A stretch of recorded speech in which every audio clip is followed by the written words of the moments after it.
Nuclear revenge number 6.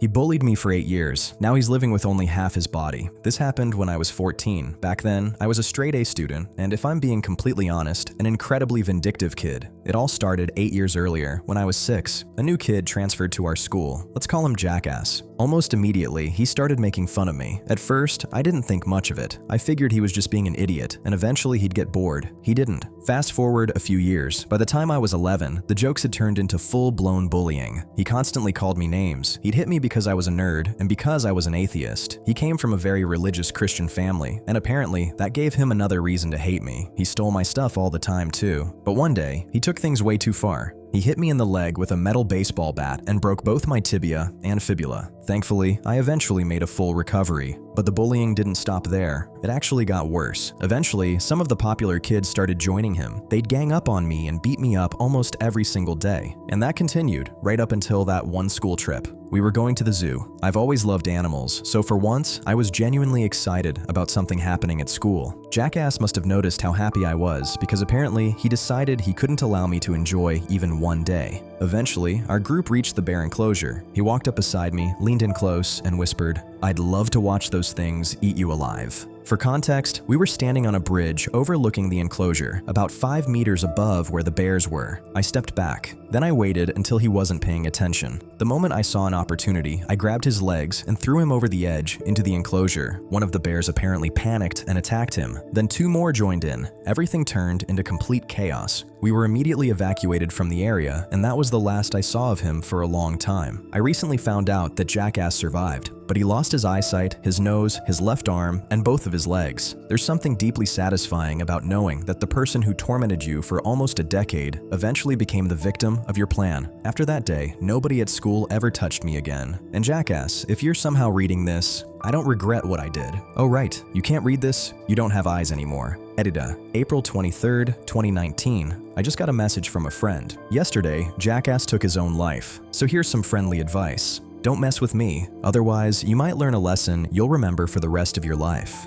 Sorry, Satan, but I think you might be sitting in my seat. Before I get into this, I want to make one thing absolutely clear. I'm not proud of what I did. I know exactly how horrible my actions were. I was in an incredibly dark place mentally, and I desperately needed therapy. Believe me, back then, I was basically the embodiment of pure hatred. With that out of the way, here's the story. I was a very strange kid growing up, and I mean genuinely strange. A lot of that came from being abused and isolated at home. My social skills were so underdeveloped that I sometimes had trouble recognizing people's faces unless they belonged to my grandmother, grandfather, or father. And being the weird kid made me an incredibly easy target. The bullying never really stopped, but there was one person I hated more than anyone else. Let's call her Holly. Holly never missed an opportunity to make my life miserable, and because she lived directly across the street from me, avoiding her was practically impossible. She treated me like garbage. She regularly put dog poop in our mailbox. She'd open our gate, hoping my dog would run away. And one day, my dog actually did. I never found him. She'd also sit on her porch with her friends and mock me every single time I stepped outside. This went on for years. I hated her with every fiber of my being, but while my grandmother was alive, there was nothing I could do about it. If I ever fought back, my grandmother would punish me. And for reasons I won't get into, I was far more afraid of my grandmother than I ever was of Holly. So I made myself a promise. I would endure everything Holly did to me,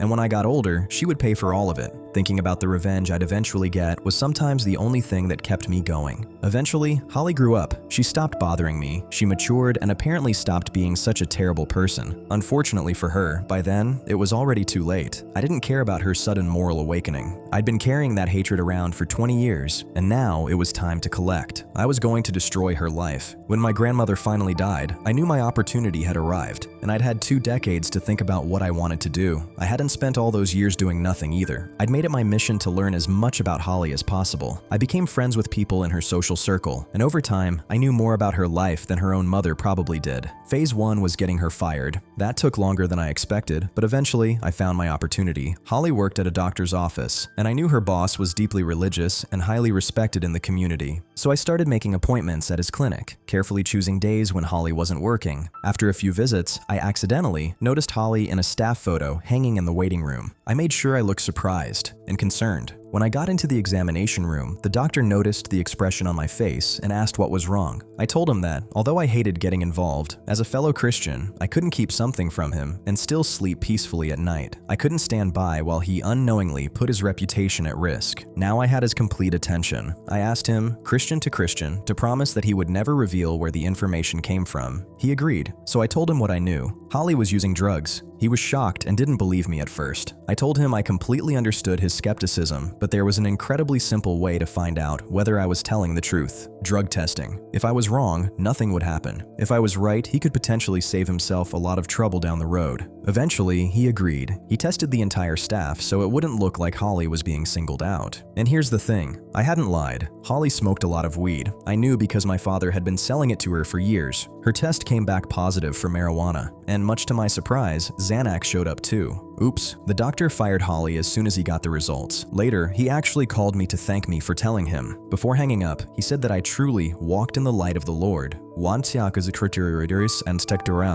You have absolutely no idea how hard I had to fight the urge to laugh. I thought I was going to burst a blood vessel, trying to hold it in. Phase 1 was complete. Now you're probably thinking that losing one job isn't the end of the world. She could just find another one, right? Wrong. Remember when I said her boss was highly respected in our area? He personally contacted medical facilities throughout the state and warned them about Holly. Her entire education was in healthcare. Suddenly, the career she'd spent years preparing for was practically useless because nobody wanted to hire her. But I wasn't finished, not even close. Without an income, Holly eventually fell behind on her car payments, and the car was repossessed. But she still had her family, 2 children, and a fiancé. Surely I wouldn't go after her family too, right? Wrong again? With help from one of my friends, I manipulated Holly's fiancé into what looked like an affair. I had a very attractive friend who allowed me to use her pictures, and she even spoke to him over Skype once. Eventually, he agreed to meet her privately and booked a hotel room. That's when I sent Holly screenshots of their entire conversation from an unknown phone number. To say all hell broke loose would be an understatement. Their relationship collapsed. Holly was devastated. Now she had 2 children, no job, no car, and no fiancé helping keep the family financially afloat. A normal person would have stopped there. Unfortunately, at that point in my life, I wasn't a normal person. I'd spent 20 years consumed by anger, and I was going scorched earth. Phase 3. Without her fiancé or a job, Holly became desperate for money. Meth was a serious problem in our area. It was dangerous, illegal, and destructive, but there was fast money around it. I started casually mentioning Holly's financial situation around certain relatives and family acquaintances who weren't exactly known for staying on the right side of the law. Eventually, someone in that circle approached Holly with an illegal proposition involving her home. She was desperate enough to agree. It was supposed to happen once, over 2 days, and then be over. But during it, someone anonymously tipped off the local drug task force. At around 3 in the morning, police arrived at Holly's home. Everyone involved was arrested, including Holly. Watching her realize that her entire life had just changed was one of the darkest moments of satisfaction I ever experienced. She was facing serious criminal charges, and things were about to get even worse. Homes contaminated by meth production can sometimes be declared unsafe to live in because toxic chemical residue can spread throughout the property. Cleaning Holly's place would have cost more than the property itself was worth. So the home was demolished. Everything she owned was still inside. Items from a contaminated property can be unsafe to remove because chemical residue may remain on furniture, clothing, and personal belongings, which can be especially dangerous around children. Some people will still sneak into places like that and take things, but Holly couldn't. She was still in jail, and none of her relatives were willing to risk entering the property either. So Holly lost practically everything she owned. While she was incarcerated, the court granted sole custody of her children to their father, her former fiancé. If I remember correctly, Holly was allowed only 2 hours of supervised visitation every Saturday. They say revenge is a dish best served cold. Mine was served frozen. Almost every terrible thing that happened to Holly over those 5 years could somehow be traced back to me. She'd spent years believing she could torment me and make my life miserable without consequences. Instead, I helped take away her reputation, her career, her relationship. I helped create the circumstances that led to her arrest and criminal charges. And eventually, she lost custody of her children. And here's the part that still gets me. She never knew it was me. She had completely forgotten about me. What she'd done left scars that followed me for the rest of my life. But to her, It had apparently been so insignificant that she barely remembered any of it. I had been nobody to her. So when her life started collapsing, she never once thought to connect any of it back to me. The last thing I heard was that Holly eventually ended up in rehab because of alcoholism and permanently lost her parental rights. After losing her children, she apparently gave up and turned to alcohol. For a while, I considered telling her the truth. I wanted her to know. But eventually, I decided it was better to leave her wondering why everything in her life had suddenly fallen apart. And at the time, there was another twisted reason I preferred it that way. Every once in a while, I could contact her and pretend I was concerned about everything she was going through. She'd tell me about the latest disaster in her life, never realizing who she was talking to. She thought I was one of the kindest people she'd ever met. Edit.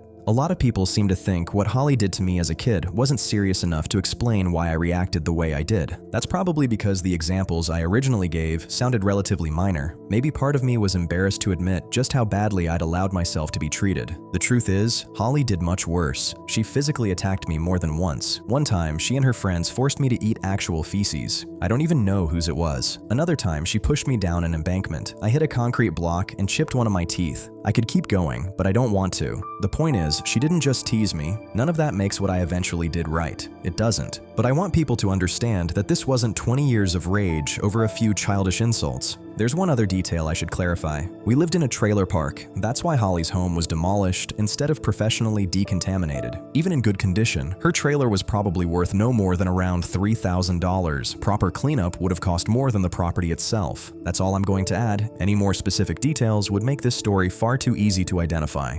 I was bullied so badly, I almost ended my own life. Get ready for some cold revenge. First, a little background. I grew up in Venezuela, where public and semi-private high schools could be incredibly brutal. My mom transferred me from a comfortable private school to an awful semi-private, all-boys Catholic school because getting me to and from my old school had become almost impossible with her work schedule. Picking me up every afternoon was a nightmare for her. I agreed to the transfer because I knew how hard she was working, while also trying to continue her education. My mom is my hero, by the way. Unfortunately, the moment I transferred to that school, the bullying started, and it was relentless. The other boys bullied me because they thought I was gay. For the longest time, I didn't even understand why they thought that. Years later, a friend from the girls' school explained that it was because of some of my mannerisms. Almost every boy in my class messed with me to some degree, but 3 of them were far worse than everyone else. Let's call them Luis, David, and Pedro. They called me slurs. They stole my lunch. They threatened to beat me up if I refused to do their homework. And sometimes, even after I did the homework, they'd beat me up anyway. I'd go home covered in bruises. This happened every single day. Twice, things got so bad that I came dangerously close to taking my own life. And somehow, I managed to hide all of it from my mom. I was convinced that if she got involved, the bullying would only get worse. Now, let's get to the revenge. I was finishing 9th grade when one day, my mom came to school and actually witnessed them bullying me. She immediately confronted the nuns who ran the school. Their response? They basically told her that the bullying would make a man out of me.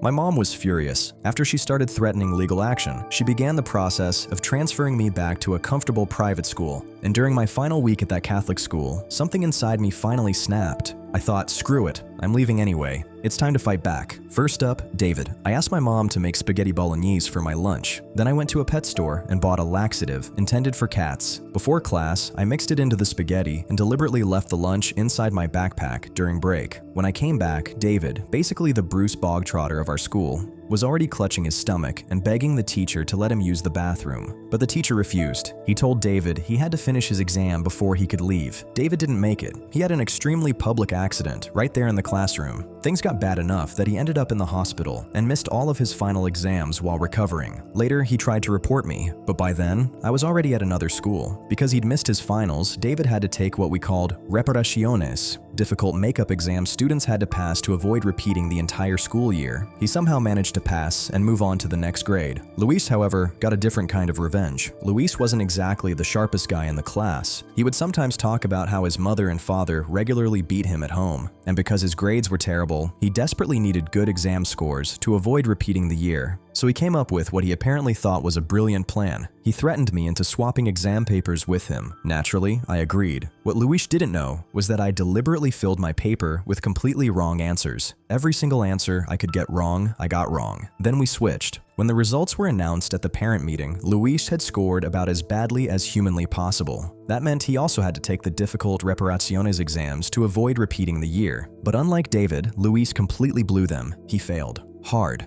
From what I later heard, his mother reacted so violently that afterward he started having panic attacks whenever someone put a test in front of him. Then there was Pedro. I didn't hear anything about him again until my second year of college. One day, his girlfriend, whom he'd gotten pregnant back in 11th grade, found me on Facebook. She was desperate. She begged me to help Pedro get a proper hospital bed so he could receive treatment. Somehow, she discovered that my grandmother ran an inpatient department at one of the hospitals in Caracas. At the time, Venezuela's political and economic crisis had devastated the healthcare system. Getting proper inpatient treatment could depend heavily on knowing someone inside the hospital. Otherwise, you might end up being treated in a hallway and even having to bring some of your own medication. And apparently, tough guy Pedrito had spent years pushing his lifestyle way too far. He drank constantly, mixing beer with cheap vodka from morning until night. By 20, he had developed cirrhosis of the liver. He also had stomach cancer. How exactly someone that young ended up with both, I have no idea. His girlfriend wanted me to use my grandmother's connections to help him, so I called her. I told her that Pedrito had been a horrible person to me and that I wasn't going to help him. Then I blocked her. After that, I blocked practically everyone I still knew from that school. I did feel somewhat guilty about that last one, but my therapist eventually helped me understand something important. I couldn't change the past, and I wasn't obligated to use my connections for someone who had spent years making my life miserable. There's an old Spanish saying that roughly translates to, "Raise ravens and they'll peck out your eyes." Pedrito spent years feeding his ravens. Eventually, they came home. Thank you so much for watching all the way to the end. If you enjoyed this story, don't forget to like the video, subscribe to the channel, and turn on notifications so you don't miss the next episode. If you have any thoughts about what happened, let us know in the comments below. We'd love to hear what you think. Thanks again for watching, and we'll see you in the next story.